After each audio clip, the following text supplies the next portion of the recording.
Hi guys, welcome to lesson 5 where we are going to talk about measures of central tendency. And all these things make up measures of central tendency. It's just kind of like looking at data. So the first thing I want to talk about, and hopefully you've had all this stuff before, mean is just another word for the average.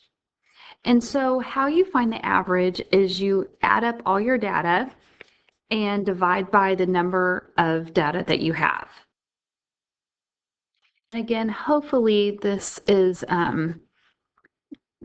not, hopefully you've had this several times in the past, so it shouldn't be very new to you. The mode is the number that occurs the most often.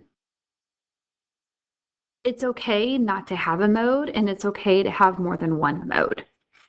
Okay, next one is median, and that like you have like once you put your data in order, it's the exact middle of your data. Another one is range, and the range you're just going to take the biggest number and you're going to subtract the smallest number.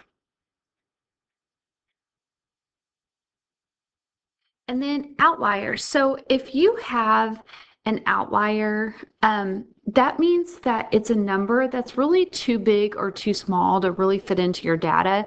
And what happens is when you keep an outlier, it really affects like your mean, and it doesn't give you a good idea of what's going on with your data.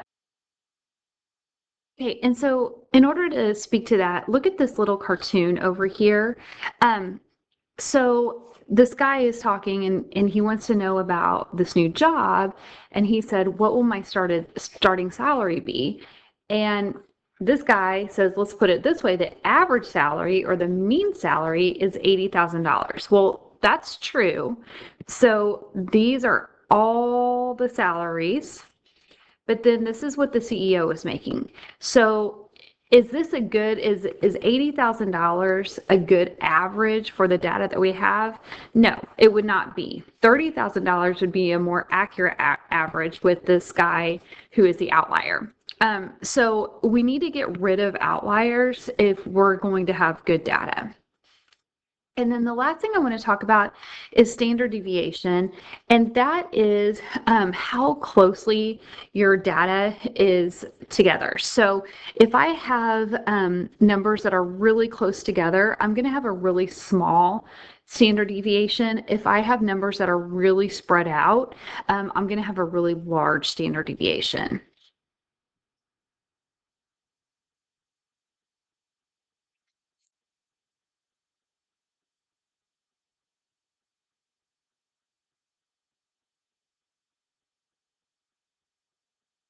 Okay, so we're going to really talk about how Desmos helps us with these. So go ahead and get on Desmos, and we're going to kind of look through some of this stuff.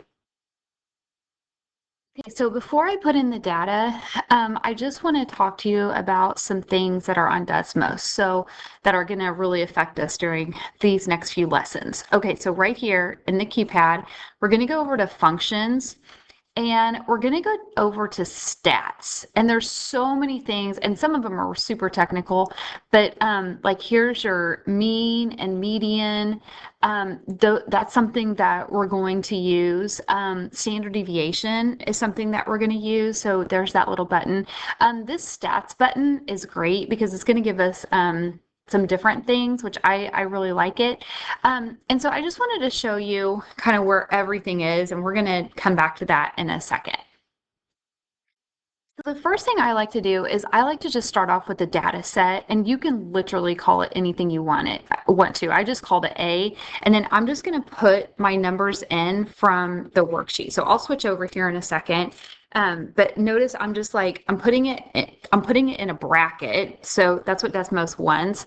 And I'm just typing in these numbers. Hold on.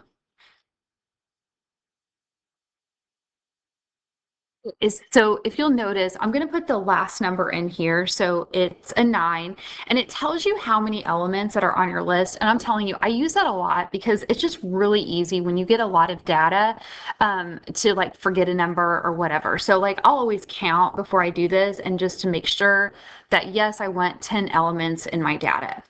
Okay, so from here, your example 1, it asks for the mean. And so I'm going to go to functions and click on mean. You can also, oops, I do not want to do that. We're going to go on a different line, sorry, and we're going to go down to mean. You can also just literally type in mean. Totally fine. And then I'm just going to put, like, I called this A. Again, you can call it whatever you want. And so it just gives you the mean, the average. So we could do this by hand, or we can make Desmos do it, which I really like to have Desmos do it for us. Okay, and then also let's do the median. So right here, the median of A, we can do that as well. The mode, as far as I know, Desmos does not do that. But I want to show you something else that it does that we're really going to talk about here in a little bit, and that is stats. So let's go down to the next line. Sorry, I should have done that. And I'm going to push stats of A, and it tells us so many different things. So look at this, like it has the minimum number, it has the maximum, it has the median. So we already found this up here, but know that the median is in here as well. And I prefer to use stats just because it gives us more information. And usually I need this other information anyway. We're gonna talk about like what does Q1 and Q3 mean, all that stuff. But if we want to find the range, we're just going to do like the biggest number minus the smallest number. So I know here that the biggest number is 10 and the smallest number is -3. So 10 minus -3 is going to be 13. We don't have, again, the access to mode on the on Desmos, but like we can totally look at it, and I see that 2 shows up 3 times in my data, so 2 is going to be my mode. So I'm going to switch over to our node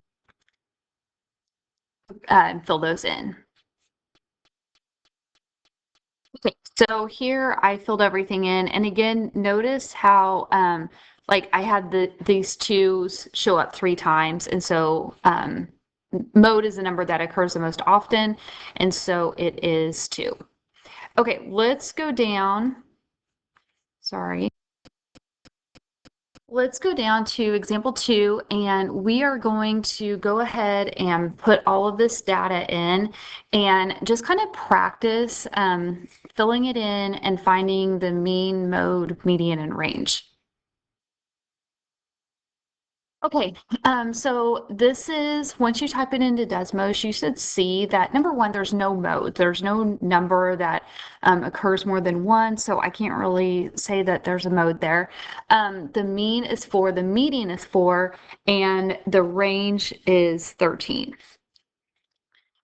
Okay, so a lot of times on the EOC, they'll ask different things like this. So what if I added 15.7 to my data? What pieces would it affect the most? Would it affect my mean, the mode, the median? So let's see, it's not going to affect the mode, right? So because there's not another 15.7. It would mainly affect the mean, because think about this. This would almost, I would think, be considered an outlier. Like if we just added this on to our data here. So notice how much bigger it is to the rest of the data. So it would hugely affect the mean. It might or might not affect the median. So remember, the median is the exact center number. And so once I put everything in order, you know, it might make it go up 1 or down 1, but it's not going to really affect it very much. So when you add pieces of data, more likely than not, it's going to really affect the mean. Okay, now let's go to our next topic, which is the box and whisker plot. And the box and whiskers really talks about the median. So let's kind of talk about what the median would look like. So let's go down here, and the first thing we're going to do is we're going to put these numbers in order from like least to greatest. Okay, so it should look something like this. So I'm going to count how many pieces of data I have. Let's see, I have 1, 2, 3, 4, 5, 6, 7, 8, 9, 10, 11. So I'm trying to find the middle piece of data. So let's see, 1, 2, 3, 4, 5, 1, 2, 3, 4, 5, and I've got this middle piece left over. So that is my exact middle piece. So this is going to be my median. Okay, what if I looked at this section down here to the left of my median and I found the median of that? So the median of that is going to be this 46. And that's going to be called my lower quartile.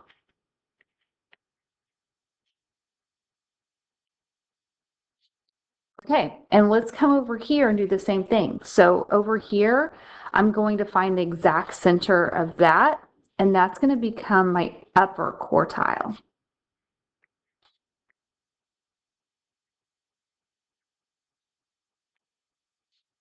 Oops. Okay, and so we're going to do different things with this. We're going to put this in a box and whisker plot. So I'm sure you guys have had this before, but we're going to like really talk about it here. Okay, so the lower quartile is going to be the median of the lower half, and the upper quartile is going to be the median of the upper half. Okay, the lower extreme, we need to know that too. So let's go down here. That is going to be our smallest value. So right there, that's going to be the lower extreme. And then this 69 right here, that's going to be the upper extreme. So that's the largest piece of data. So the lower extreme is the lowest or smallest piece of data. And the upper extreme is the greatest data value. Okay, I'm going to come back to interquartile range. That's kind of a big deal, but we're going to create the box and whisker first. Okay, and really we have everything we need. So let's go ahead and answer these questions. This is going to help us set us up. Okay, so let's see, the minimum or the lower extreme, that's going to be 40. Our maximum is going to be 69. Our median is going to be 55. Our lower quartile is going to be 46, and our upper quartile is going to be 67. And like I said, this is going to help us to create the box. And so what I'm going to do, the first thing is trying to figure out, like, I need to make a line graph with all of those numbers. And so that's a lot of numbers there. I'm just going to go, I'm going to just go by fives on this. So I'm going to start out at 40, and then I'm going to go 45, 50, 55, 60, 65, 70. So that'll be good enough. We might have to go in the middle a lot of them, but that's okay. Okay, the first thing I'm going to do is I'm going to plot my upper and lower extremes by putting a dot. So let's see, I'm going to put a dot here, and I'm going to put a dot almost at 70, like maybe right there.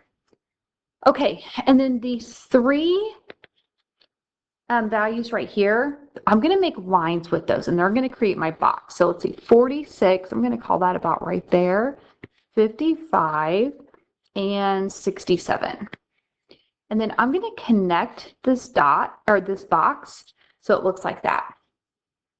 Okay, so these right here are our whiskers, and so we're just going to connect a line to the whiskers. Okay, so let's kind of talk about what we just did. So this is called a box and whisker. So what this means is 25% of your data is within like this whisker, 25% of your data is here within the left-hand side of the box, 25% of your data is on the right-hand side of the box, and then 25% of your data is here. So this box right here, this is where the interquartile range comes from. So what we're going to do is we're going to take the right side of the box, which was 67, and subtract the left side of the box, which was 46. So 67 minus 46 and that's going to give us 21. And that is your IQR, or interquartile range. So what this means is like, this is the main chunk of your data is going to be in there. Okay. So let's come up here and define interquartile range. So it is the Q3, or the upper quartile,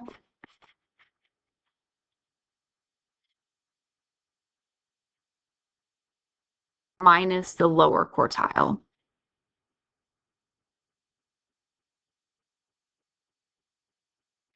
And if you'll notice, I didn't really talk about this, so let's go down here. So this right here, this is also called, the lower quartile is also called Q1, and the median is sometimes called Q2, and the upper quartile is called Q3. So just notice that, or just know that you'll see that sometimes. Okay, let's go to the next page. We're just going to practice some box and whiskers some more. So go ahead and put these numbers in order, find all of these over here, and then create a box and whisker. Okay, so I've kind of set everything up. Let's kind of talk about how I found these values over here. Okay, so let's see, how many pieces of data do we have? 1, 2, 3, 4, 5, 6, 7, 8, 9, 10, 11, 12. So it's interesting when you have an even amount of data, you're not going to have an exact middle number. So that's okay. So I'm just going to count 1, 2, 3, 4, 5, 6. And it's going to be, so my median is going to be between 12 and 14. So no matter what it is, you're going to find the average of those two, or like what number is exactly between those two. So this one's a little bit easy to see. It's just 13.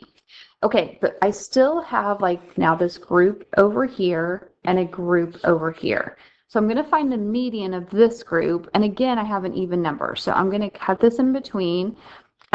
So let's see, so this is 13. I'm going to cut this in between, and I'm going to find the middle number there, which is 9. And then let's see, I'm going to cut this in between. So look at that. So what's in between 19 and 20? That's going to be 19.5. And if you don't know, do 19 plus 20 divided by 2. So you're just finding the average. Okay, so that's how I'm finding those quartiles. So this is like Q1, this is Q3. This is going to be our median. So those are going to create the box. Okay, this line graph, I'm literally just looking at like, what should I make it, or how should I scale it, I guess, to go from 1 to 23. And so that's it. Like that's all the thought process there. So let's see, I'm going to put a dot here where like 1 should be, and I'm going to put a dot here where 23 should be. And then these three values right here, those are going to make up my box. So let's see, I have a 9, I have a 13, and I have a 19.5. And that is going to make my box up. And then I'm just going to connect the dots to the box. So it looks like that. Okay. So that is it. My interquartile range, I'm going to take this piece minus this piece. So I'm going to take my upper quartile minus my lower quartile, and that gives me my interquartile range, which is 10.5.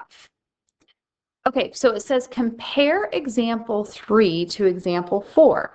Who has a higher standard deviation and why? So what I'm asking here is which example of like which examples data, sorry, is spread out more. So let's look at this. So look at this box and whisker.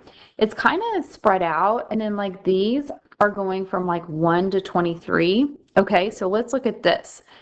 So down here, these are, gosh, these look like they're spread out even more. So we're going to look at Desmos to kind of help us figure this out. So I just put in the data for number, if you can see this, for example 3. So I'm back here. So if you'll notice example 3, I'm right here. And so I want to find out the standard deviation of this one. So I'm going to go down here to standard deviation, and then again, I'm just going to put A. And so I have a standard deviation. I'm just going to put standard deviation of about 10.8477. Okay. Okay, so let's go ahead and do the next one. So I'm going to put this data in. I kind of have a feeling which one I think is going to be more spread out, but we'll see. So I'm going to put in the next one, and we'll kind of talk about each of them here in a second. So I wanted to keep, and this probably won't affect you very much, but I wanted to keep the set A because I want to talk more about it here in a second. So I just went ahead and called this set B, so feel free to do that. And I'm going to come down here and go to functions and type in standard deviation, and now I'm going to say B. Okay, so yeah, this is what I thought. So look at this. So notice how these really only go from 2 to 24, which this one is going from 40 to 69. So, and these are just like more spread out. So it looks like this one has the higher standard deviation. And so what this means is that the numbers just fluctuate more. So when you have like a really low standard deviation, the numbers won't fluctuate as much. So let's pretend, I'm just going to kind of play around with this. So let's go down here and let's make a C. And I'm just going to put like just a bunch of 5s. Okay, oops.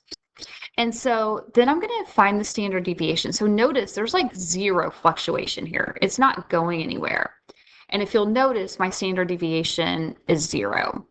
And like, what if I have like something super small, like just one little teeny tiny fluctuation? Do you see it's like teeny tiny standard deviation?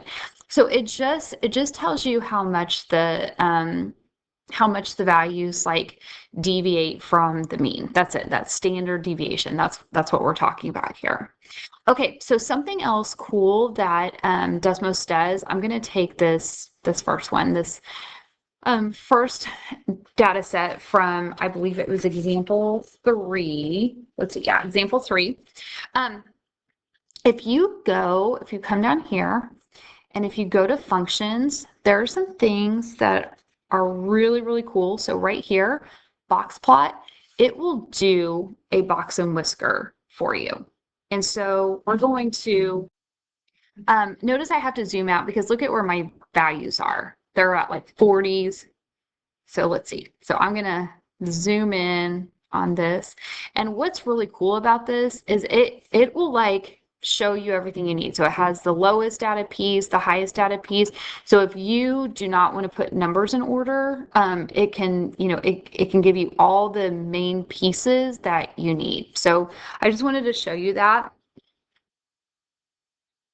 Okay, and so the next thing I want to talk about is a lot of times on the EOC, they give you a graph and you kind of have to interpret it. So I want you to look at this. So this shows the test results of a math class. So what was the highest score on the test? So let's look here. Ooh, this person got 102.